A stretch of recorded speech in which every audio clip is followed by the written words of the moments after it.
Mis padres no reservaron una habitación para mí en el viaje familiar, pero sí para mi hermano dijeron que solo los que son realmente de la familia merecen un lugar, haciéndome ver cuál es mi posición para ellos.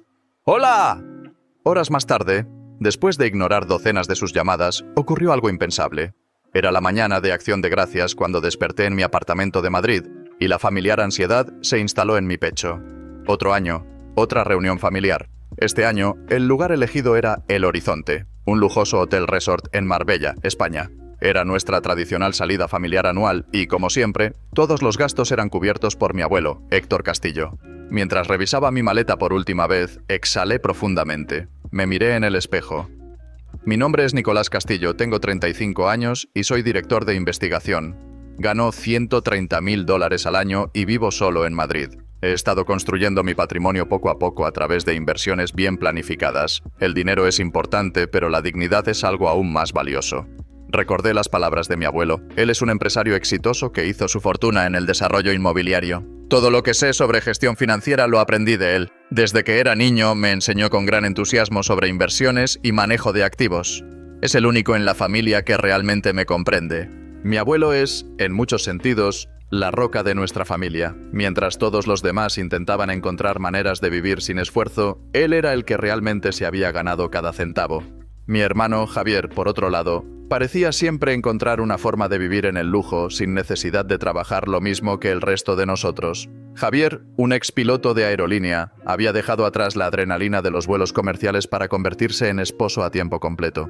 Lleva una vida aparentemente acomodada con su esposa y su hija de 7 años, Emilia, pero este estilo de vida no sería posible sin la ayuda mensual de nuestro abuelo. Las altas cuotas de su hipoteca, los préstamos del coche y la matrícula de la escuela privada de su hija, todo está cubierto gracias al apoyo de nuestro abuelo. Aún así, las redes sociales de Javier están llenas de publicaciones glamorosas, relojes de diseñador, cenas en restaurantes caros, vacaciones de lujo. Parece obsesionado con mostrar una vida que está lejos de ser real. Mis padres, Ricardo y Susana Castillo, no son diferentes. Aparentemente disfrutan de su vida de jubilados en Valencia, pero eso tampoco sería posible sin la ayuda de mi abuelo. Su fondo de jubilación, el depósito para su lujosa residencia de retiro, todo depende de mi abuelo. Mi madre, siempre preocupada por las apariencias, insistía en que la familia debía estar junta, a pesar de lo evidente que era que nuestras relaciones estaban rotas desde hace mucho tiempo. Mis padres siempre han sido fríos conmigo, pero indulgentes con Javier. Eso no ha cambiado desde mi infancia. Yo cubrí mis estudios universitarios con becas y mis gastos de vida con trabajos de medio tiempo mientras estudiaba. Mientras tanto, mi hermano dependía de nuestros padres para todo, incluyendo los gastos de estudiar en el extranjero y su manutención. El contraste aún duele al recordarlo. Conviértete en alguien que pueda valerse por sí mismo. Esa es otra de las frases de mi abuelo. Siempre he vivido bajo esas palabras, estudiando y trabajando incansablemente para no depender de nadie. Construí mi carrera en la industria farmacéutica, desarrollé mis activos y edifiqué una vida en la que no necesito el apoyo de nadie. El apartamento en un rascacielos con vista al horizonte de Madrid lo conseguí con mis propias manos. El lujo moderado dentro de mis posibilidades, esa es la vida que elegí. Nunca pedí nada que no pudiera lograr por mí mismo. Y eso, aunque muchas veces me causaba soledad, me daba una paz inquebrantable. No necesitaba la validación de nadie más que la mía propia. Al levantar mi maleta, la ansiedad por la cena de Acción de Gracias de este año iba creciendo poco a poco. Cada año, las relaciones distorsionadas dentro de nuestra familia solo se intensificaban. La obsesión de mi hermano por lo superficial, el amor preferencial de mis padres y la mirada inquieta de mi abuelo. Ya no era solo la típica tensión que se generaba alrededor de la mesa, sino una sensación palpable de que las fisuras que habíamos ignorado por tanto tiempo estaban a punto de estallar. ¿Qué pasaría este año? ¿Hasta cuándo podríamos seguir ignorando la verdad detrás de nuestras sonrisas forzadas? De camino al aeropuerto en el taxi pensé en el viaje de este año. El Horizonte era un hotel de 5 estrellas, reconocido internacionalmente y construido en 1982. Era un edificio de estilo renacentista italiano, con suites que costaban más de $900 por noche. Se decía que la cena especial de Acción de Gracias superaba los $300 por persona. El precio de todo eso era, en muchos sentidos, un reflejo de lo que nuestra familia había llegado a ser: superficial, frágil, construido sobre una base que, aunque sólida a primera vista, estaba empezando a mostrar grietas. Pero detrás de ese deslumbrante escenario, la realidad de nuestra familia era frágil y distorsionada. El lujoso estilo de vida de mi hermano, la cómoda jubilación de mis padres, todos eran castillos construidos sobre la arena del apoyo de mi abuelo. Y este año, esas distorsiones estaban a punto de alcanzar su punto de quiebre, a punto de romperse por completo. Por supuesto, todos debían haberlo notado, pero nadie se atrevía a hablar de la realidad que nos esperaba. A través de la ventanilla del taxi, desde el Aeropuerto Internacional de Barcelona hasta el horizonte, la suave luz del sol de España iluminaba el camino. En el Día de Acción de Gracias, con un clima agradable, llegué a este lujoso resort. Me quedé observando la fachada de El Horizonte, con sus columnas majestuosas y ventanas de cristal que reflejaban la luz del sol. Todo parecía perfectamente orquestado, como un escenario para la familia feliz que todos queríamos ser. Pero sabía que en el interior, la historia era otra. Las tensiones bajo la superficie eran más grandes que cualquier lujo que pudiéramos disfrutar. Fui el último en llegar. Arrastrando mi maleta Rimowa azul marino, puse un pie dentro de aquel majestuoso edificio de estilo renacentista italiano. Aunque llevaba días preparando todo para este viaje, algo en mí se resistía a poner un pie en ese lugar. El avión había sido largo, y el jet lag apenas comenzaba a hacer efecto, pero estaba decidido a seguir adelante con la visita. Mi traje Terry, simple pero elegante, se había arrugado ligeramente durante el vuelo. No es que me importara demasiado, realmente no estaba ahí por moda, sino porque la situación lo exigía. El vestíbulo se extendía ante mí como un espacio limpio, vasto, solemne. Un lugar en el que cada detalle parecía cuidadosamente diseñado para impresionar a los huéspedes. Encima, brillaban candelabros de cristal que lanzaban reflejos dorados sobre las paredes de mármol. Los pasos de los huéspedes susurraban suavemente sobre el suelo de mármol pulido. Era casi como si la propia atmósfera del lugar te invitara a quedarte en silencio, a absorber la pomposidad que te rodeaba. Otros visitantes ya estaban disfrutando su tarde de Acción de Gracias a su manera, pero yo no podía evitar pensar que había algo raro en todo esto. Mientras me dirigía a la recepción, vi a mis padres. Estaban en un rincón del vestíbulo, hablando de algo. Mi madre, Susana, llevaba lo que parecía ser un nuevo vestido de resort, moderno, caro.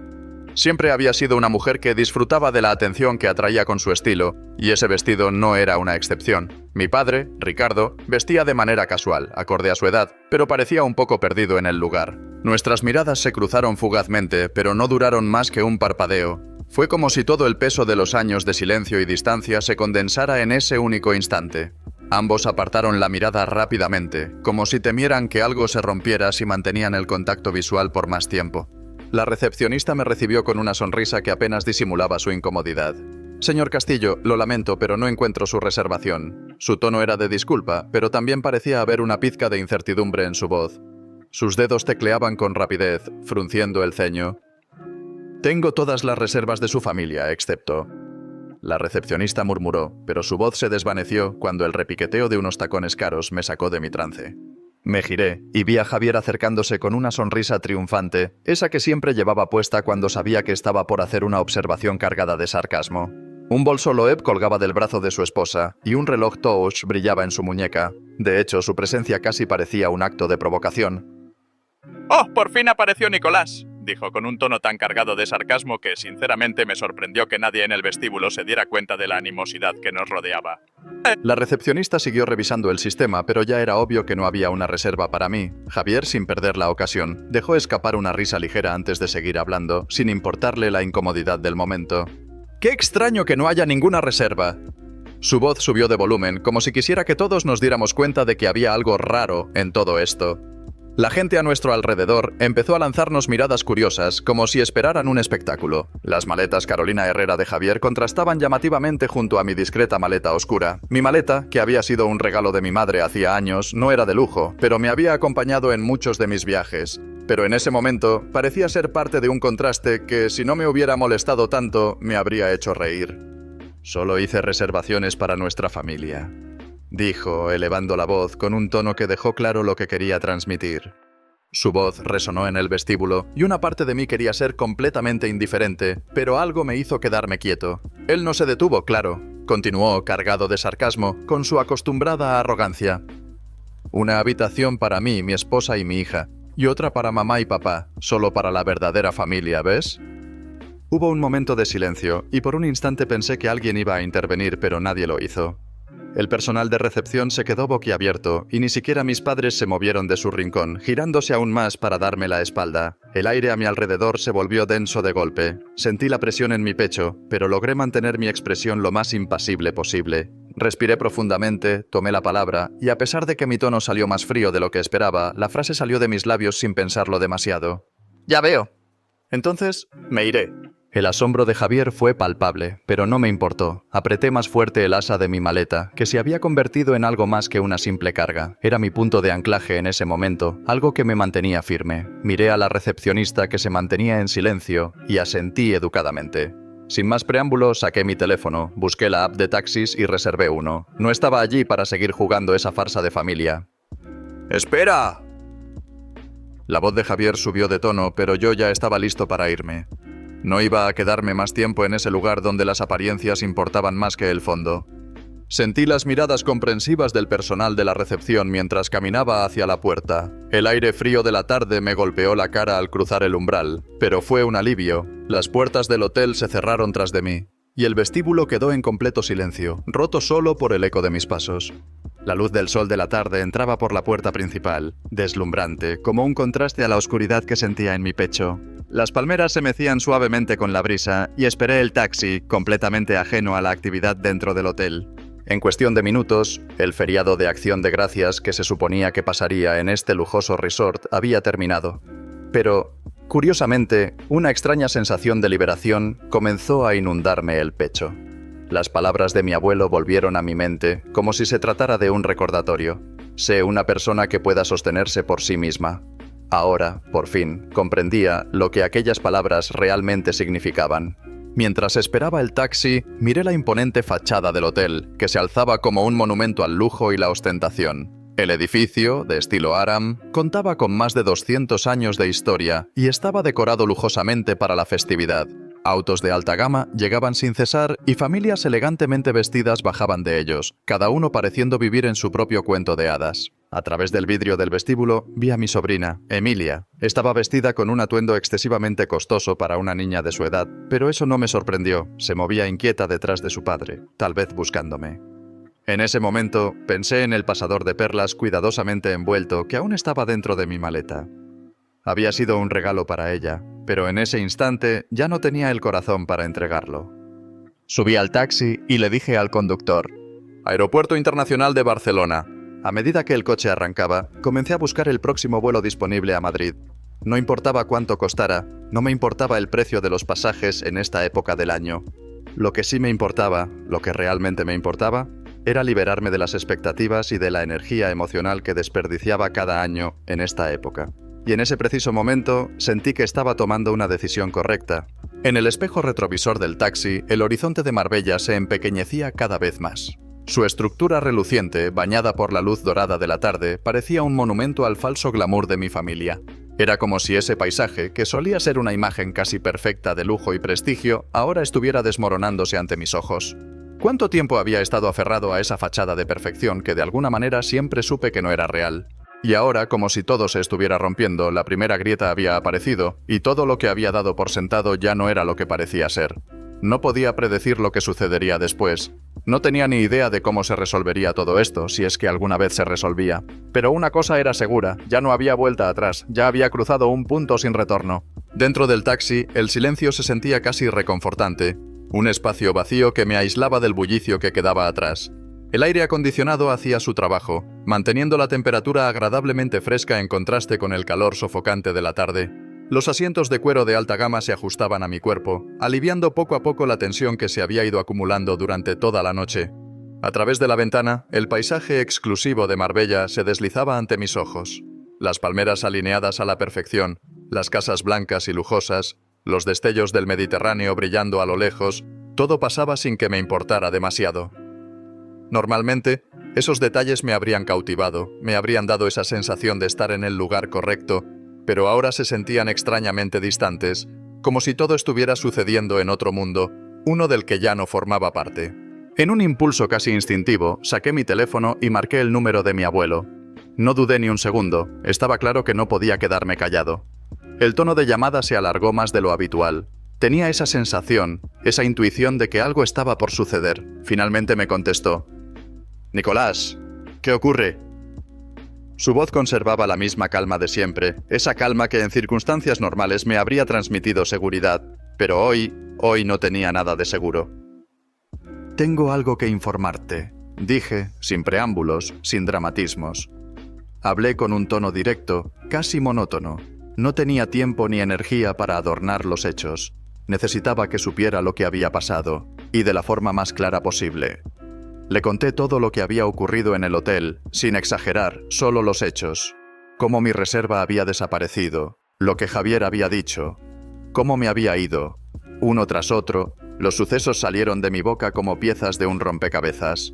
Escuché su respiración volverse más pesada, casi contenida. Sabía que mi abuelo estaba conteniendo su enojo, pero no añadí ni una palabra más. No buscaba simpatía ni comprensión. Solo quería que lo supiera.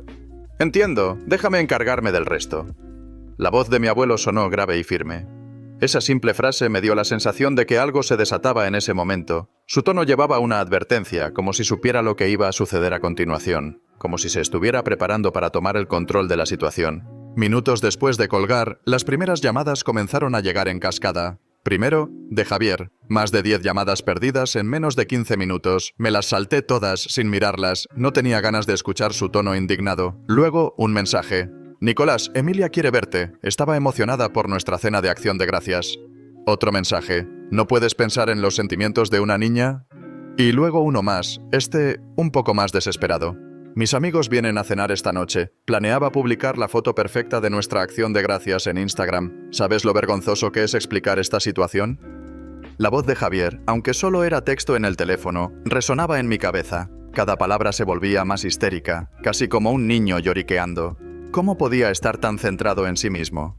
Entre esas llamadas, los correos electrónicos de nuestros padres comenzaron a llegar. Era el tipo de correos fríos y distantes que ya conocía demasiado bien. Podríamos haber reservado otra habitación, pero como dijo Javier, la familia real ya estaba considerada en los planes.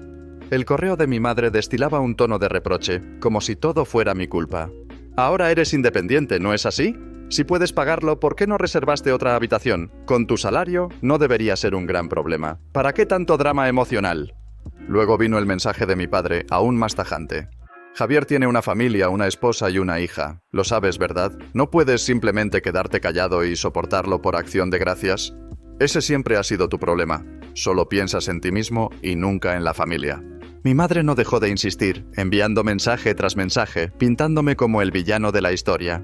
Teníamos planes para publicar en redes sociales. Íbamos a tomar fotos tan bonitas de ti con Emilia. Ahora todo está arruinado. Cada palabra se sentía como una piedra más en el pecho.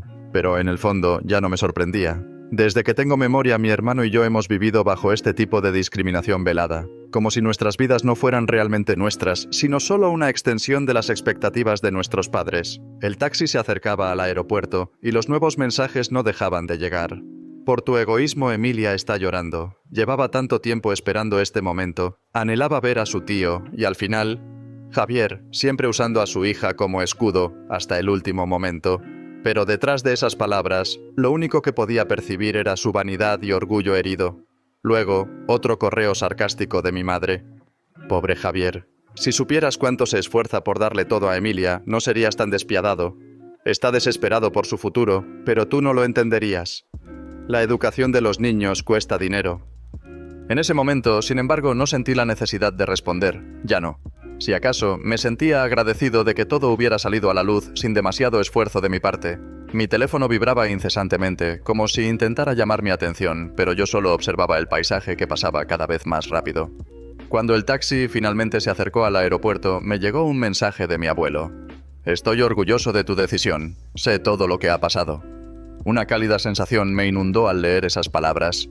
Pero no era tristeza lo que sentía, era algo más profundo, más sereno, una determinación tranquila, como si estuviera comenzando algo nuevo, un capítulo que crecería rápido y firme, sin necesidad de mirar atrás. Pero yo ya había llegado a un lugar donde ninguna de sus voces podía alcanzarme. Al bajar del taxi, tomé un momento para respirar profundamente, dejando que el aire fresco de la madrugada me llenara los pulmones. A lo lejos, la terminal internacional se veía más imponente de lo habitual, como si también tuviera una vida propia, ajena a las pequeñas luchas humanas que ocurrían a su alrededor. Mientras caminaba hacia la entrada, me sentía como si estuviera cruzando un umbral, el último paso antes de la libertad definitiva. No podía dejar de pensar en lo que acababa de hacer. Había reservado mi vuelo a Madrid, sin vuelta atrás, sin arrepentimientos, y con la sensación de que algo dentro de mí se había roto, o más bien se había liberado. Al completar la reserva sentí una extraña mezcla de alivio y vértigo. Este era el momento de liberarme de la falsa familia real en la que me había visto atrapado durante tanto tiempo. Durante años, sus expectativas, sus demandas y sus manipulaciones habían sido las cadenas invisibles que me mantenían atado. Pero ahora, al menos por un breve momento, me sentía más ligero que nunca. Pensé que el peor de los momentos había pasado, pero estaba equivocado. Unos 30 minutos después de abordar, mientras el avión comenzaba a despegar, un nuevo correo de mi abuelo apareció en mi bandeja de entrada. Los destinatarios incluían a todos los miembros de la familia. Era evidente que lo que iba a leer no traería buenas noticias. Al abrir el correo me encontré con la misma redacción rígida y ceremoniosa de siempre. No me sorprendió lo que decía, pero sí la dureza con que lo decía. La ceremonia de la familia había comenzado de nuevo, y esta vez no dejaría espacio para el perdón ni la negociación. El mensaje comenzaba con la misma dignidad que siempre lo caracterizaba. Hoy, en Acción de Gracias, ocurrió un incidente que hirió gravemente la dignidad de nuestra familia. El trato cruel hacia Nicolás es una mancha en el nombre de la familia Castillo, y bajo ninguna circunstancia será tolerado. El tono era severo, como si el incidente de ese día fuera una traición irreparable. El trato cruel hacia Nicolás. ¿Qué significaba eso? No había una sola palabra que me ayudara a entender la naturaleza de la acusación, solo que algo había ocurrido, y de alguna manera yo era el culpable. Pero lo peor no fue eso, sino lo que vino a continuación. Por la presente, congelo de inmediato todo el apoyo financiero otorgado a Ricardo, Susana y Javier. Permítanme recordarles que sus respectivos estilos de vida dependen enteramente de mi apoyo. Aquellos que han sido cegados por la vanidad y la superficialidad y han olvidado lo que significa la familia, no merecen más este privilegio. Leí esas palabras con una mezcla de desdén y algo que podría haber sido tristeza, si alguna vez hubiera podido permitirme sentir tristeza por ellos. Mi vida, la de mis padres, la de todos los que dependían de mi abuelo, se había construido sobre esa cadena de favores. Y ahora, de repente, todo parecía desmoronarse como un castillo de naipes. A medida que avanzaba en el correo, el desdén de mi abuelo se volvía más palpable. Era como si las palabras mismas fueran puños golpeando, implacables. Justo cuando terminé de leerlo, mi teléfono comenzó a sonar sin cesar. Era Javier otra vez. Debía estar desesperado porque intentaba llamar una y otra vez, como si de alguna manera mis decisiones pudieran revertirse si insistía lo suficiente. Contesté la llamada, aunque sabía que no cambiaría nada. «Nicolás, por favor», contesta el teléfono. Su voz sonaba ahogada, como si estuviera al borde de un colapso. «Convéncelo. Habla con el abuelo». Sus mensajes de voz reflejaban su creciente desesperación, y aunque trataba de mantener una fachada de calma, era imposible ocultar lo que realmente pensaba. No hacía falta decirlo, su vida se convertiría en una pesadilla sin esa cantidad de dinero cada mes. Toda su existencia había sido construida sobre la base del respaldo financiero de nuestro abuelo, y sin eso, nada quedaba. No podía dejar de pensar en cómo esa gente, tan segura de sí misma cuando todo iba bien, ahora se desmoronaba en una especie de caos emocional cuando las cosas tomaban otro rumbo. Luego llegaron correos de mis padres. Cada palabra, cada frase, evidenciaba lo que había sido mi mayor temor, la verdadera cara de las personas que llamaban familia. Toda la arrogancia había desaparecido. Ahora sus mensajes eran súplicas desesperadas, como si ya no quedara rastro de la autoridad que solían tener sobre mí. «Nicolás, esto afecta a nuestra jubilación. ¿Podrías hablar con tu abuelo otra vez?». La voz de mi madre, habitualmente firme, temblaba en ese mensaje. «El depósito de $150.000 para nuestra lujosa residencia de retiro se perderá. Nuestras subvenciones para el seguro médico se detendrán». Su pánico era inconfundible. La realidad de que su seguridad financiera se estaba desmoronando en un instante finalmente los golpeó. ¿Cómo era posible que no se dieran cuenta de que todo eso era solo una fachada, un mundo ficticio basado en una ilusión que ya no existía? Leí todos los correos con calma, sin prisa, como si cada palabra fuera un golpe lento pero certero que resonaba en mi mente. No podía creer la dependencia que habían creado sobre algo tan frágil como el dinero. Y lo peor era ver cómo, cuando la cortina se levantaba, todo lo que quedaba era desesperación. El siguiente mensaje que leí me dejó completamente perplejo. Era de mi madre. «Lamento haber dicho cosas tan terribles antes, pero esta es una crisis familiar». Leí esas palabras una y otra vez. Mi madre nunca se había disculpado. Nunca. Y ahora, de repente, su tono era completamente distinto. No había arrogancia, no había exigencias, solo una súplica. «Haz algo, Nicolás». Apagué tranquilamente mi teléfono, sin decir una palabra. La pantalla se apagó, y con ella, el sonido incesante de las llamadas y los mensajes. Miré por la ventana del avión, donde un vasto mar de nubes se extendía, cubriendo el horizonte como una manta suave. Las fotos perfectas de Acción de Gracias que cada año publicaban en las redes sociales, este año no aparecerían. Para Javier, eso podría ser un golpe aún mayor que la pérdida financiera. Ya no habría fotos de esa cena perfecta, ni sonrisas forzadas ante las cámaras. Ahora todo era un desastre. El avión volaba estable hacia Madrid, sin turbulencias. A mi lado, un hombre leía atentamente recetas de cena de Acción de Gracias en su teléfono, con expresión pensativa. Lo observé en silencio, preguntándome cómo sería vivir una vida sin máscaras, sin pretensiones. Este habría sido el momento en el que le habría entregado el regalo a Emilia en el bar de un hotel, si todo hubiera sido diferente. Cuando finalmente llegué a casa y me conecté al Wi-Fi, mi teléfono explotó con notificaciones, más de 100 mensajes sin leer, la mayoría de Javier. El tono de sus mensajes se volvía cada vez más desesperado. ¿Qué se supone que debo hacer? No podré pagar los préstamos. ¿Y la colegiatura de Emilia? Los correos de mis padres también se habían vuelto urgentes. Podríamos perder el depósito de la casa de retiro. ¿Qué hacemos? No puedo dormir pensando en el seguro médico. Y luego, el mensaje más tentador de todos. Un correo con el asunto «Aviso final del abuelo». Había sido enviado a toda la familia. Esto es algo que no se puede deshacer. Consideren esto la consecuencia de sus propias acciones. Si alguien está en desacuerdo con mi decisión, cortaré todo de inmediato. Leí los mensajes con calma. Toda la arrogancia que tenían antes había desaparecido. Solo quedaba la desesperación. Nunca antes había visto tan claramente la verdadera cara de cada miembro de mi familia. Dejé mi teléfono sobre la mesa y me preparé una taza de té en la cocina. A esta hora debería estar disfrutando su suntuosa cena de Acción de Gracias, un menú especial de $100 por persona. Recordé esa cantidad y esboqué una leve sonrisa. Cada año, la familia de mi hermano actualizaba sus redes sociales con publicaciones sobre esa cena exquisita, pero en realidad, rara vez podían pagar sus deudas de tarjeta de crédito. Otra llamada entrante, esta vez de la esposa de Javier. En su voz se notaba el pánico y la confusión. Entre sus frases se le escaparon comentarios sobre cómo su esposo gastaba demasiado. Incluso su matrimonio parecía estar empezando a mostrar grietas. Luego comenzaron las súplicas más desesperadas de mis padres, pero ya era demasiado tarde. La línea se había roto y yo ya no estaba dispuesto a ser el salvavidas que ellos necesitaban. La casa de retiro no nos reembolsará el depósito de $130.000. El seguro médico será pagado por nosotros a partir del próximo mes por tu culpa. Nuestra jubilación. Su voz temblaba, pero no por el frío, sino por la frustración. Incluso en su desesperación seguían poniéndose del lado de Javier mientras me culpaban a mí. Como si no hubieran aprendido nada. Como si fuera yo el villano de la historia y no ellos los arquitectos de su propia ruina. Suspiré profundamente y caminé hacia la cocina. Abrí el refrigerador, saqué un limón y lo dejé caer en mi té. Un gesto simple, mecánico, parte de mi rutina diaria. Afuera, la ciudad seguía su curso, indiferente a los problemas de mi familia. Mañana me esperaba otro día en la oficina, inmerso en el análisis de datos de investigación en la compañía farmacéutica. Un empleo estable con un salario de $150.000 anuales. Inversiones diversificadas y administradas con precisión. Una vida construida con mis propios esfuerzos, sin depender de nadie. Me acerqué a la ventana y observé la ciudad nocturna de Madrid, que brillaba en un silencio absoluto. Los rascacielos, con sus luces titilantes, parecían estrellas atrapadas en el asfalto. Me pregunté cuántas de esas luces pertenecían a oficinas como la mía, a personas que, como yo, habían decidido tomar el control de su destino. Fue en ese momento cuando recordé mi estado de cuenta de la tarjeta de crédito. Pago total cada mes.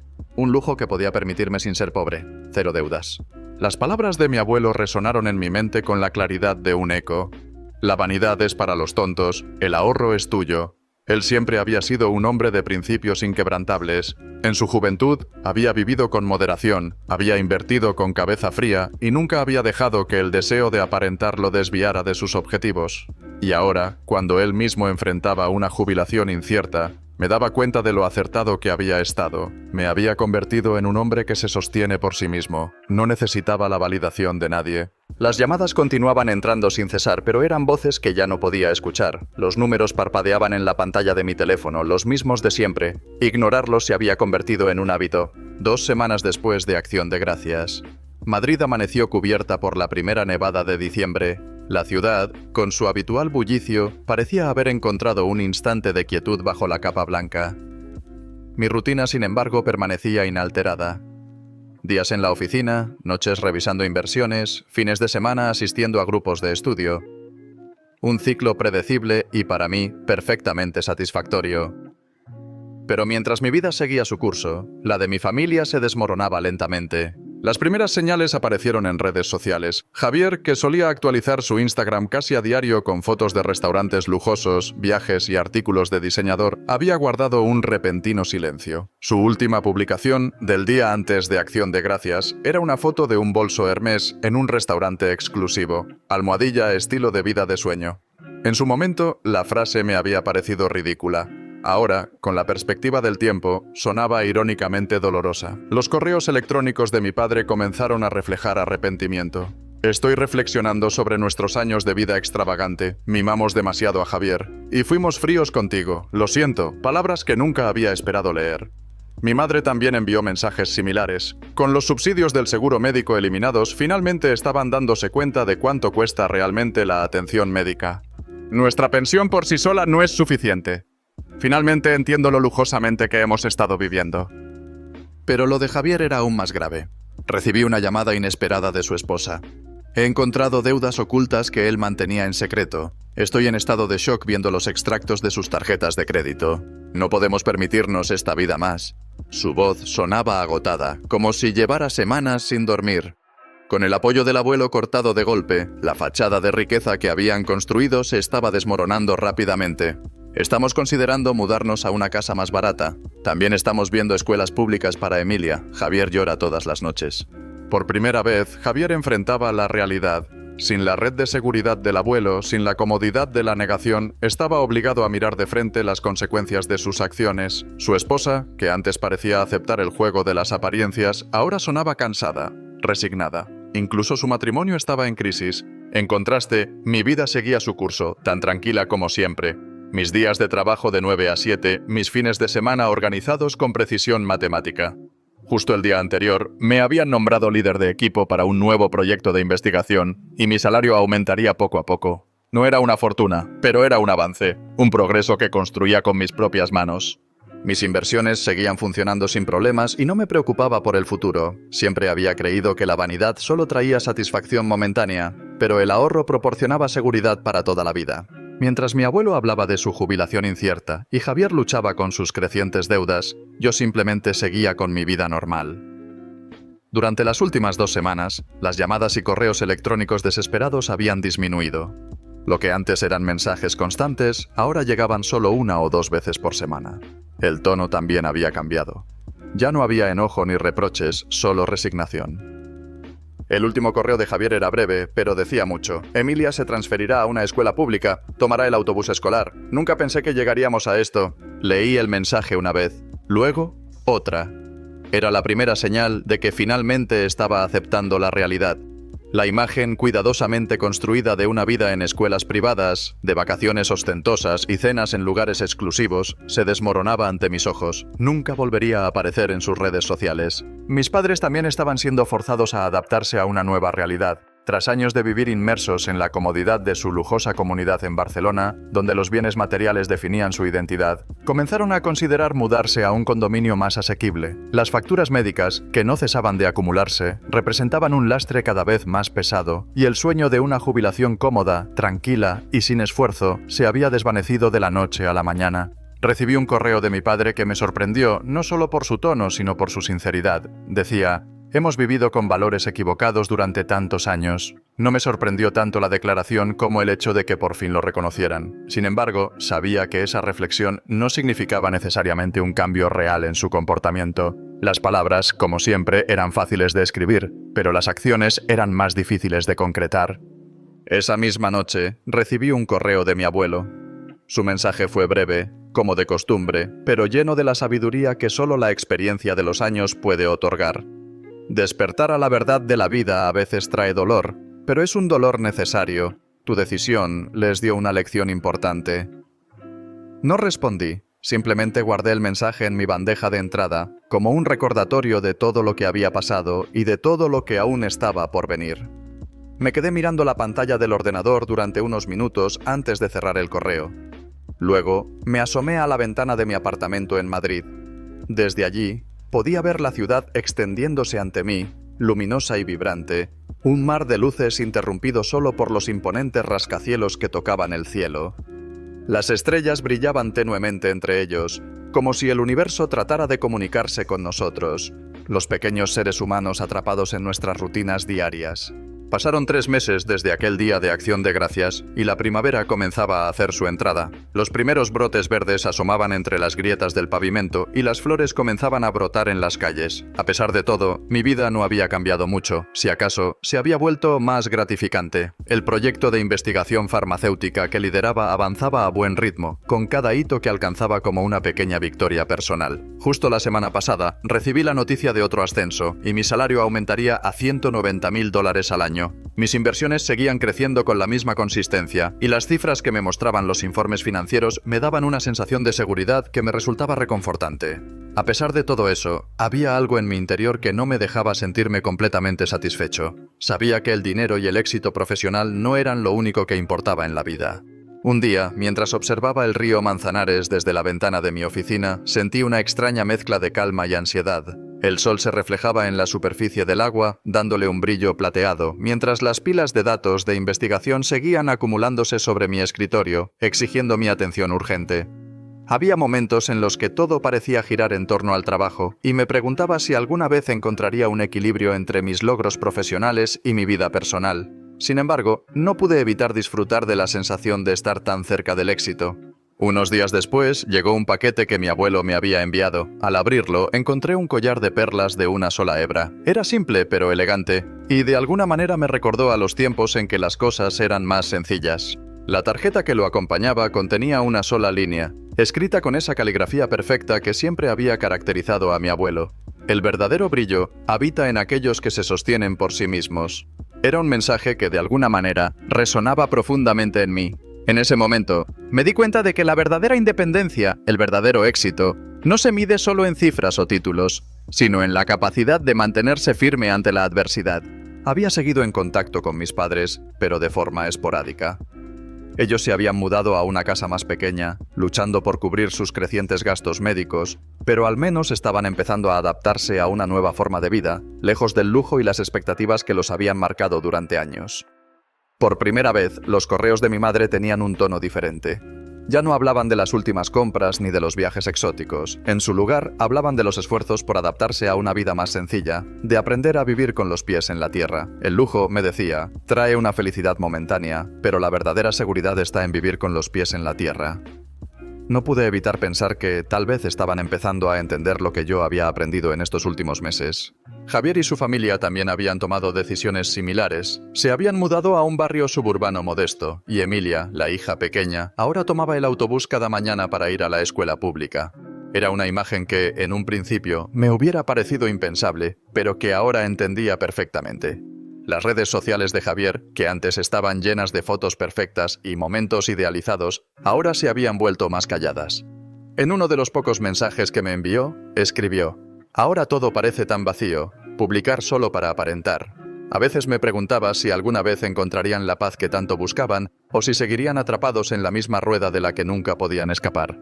Sus días estaban llenos de esfuerzos por mantenerse al día con los pagos de sus tarjetas de crédito, y su matrimonio seguía siendo tenso. Aún así, al menos ya no fingían ser lo que no eran. Por mi parte, decidí enfocarme en nuevas metas. Mi carrera en la investigación farmacéutica avanzaba, y había comenzado a soñar con el día en que dirigiera mi propio equipo de investigación. Imaginaba mentoreando a jóvenes científicos, enseñándoles todo lo que había aprendido en el camino. Durante los días festivos, aprovechaba para estudiar inversiones y economía junto con mi grupo de estudio. Las personas que me rodeaban eran, en su mayoría, individuos con vidas sencillas pero estables, sin pretensiones ni falsas apariencias. Las conversaciones eran reales, auténticas y llenas de sabiduría, refrescante, en comparación con las vacías interacciones que había vivido antes. El Día de Acción de Gracias había dejado una lección profunda en todos nosotros. Aprendimos el verdadero valor de la libertad financiera, el vacío de una vida basada solo en las apariencias y, sobre todo, el significado verdadero de la familia. Las últimas palabras de mi abuelo seguían resonando en mi mente. El verdadero vínculo solo es posible después de superar dificultades. Me preguntaba, mientras observaba el pasador de perlas en el cajón de mi escritorio, si algún día Emilia entendería el mensaje detrás de aquel regalo. El pasador seguía allí, intacto, aún envuelto en su empaque original. Algún día, pensé, le daré ese regalo, cuando sea lo suficientemente mayor como para comprender que el verdadero orgullo nace de un alma independiente, y que un simple me gusta en las redes sociales no otorga respeto ni valor real.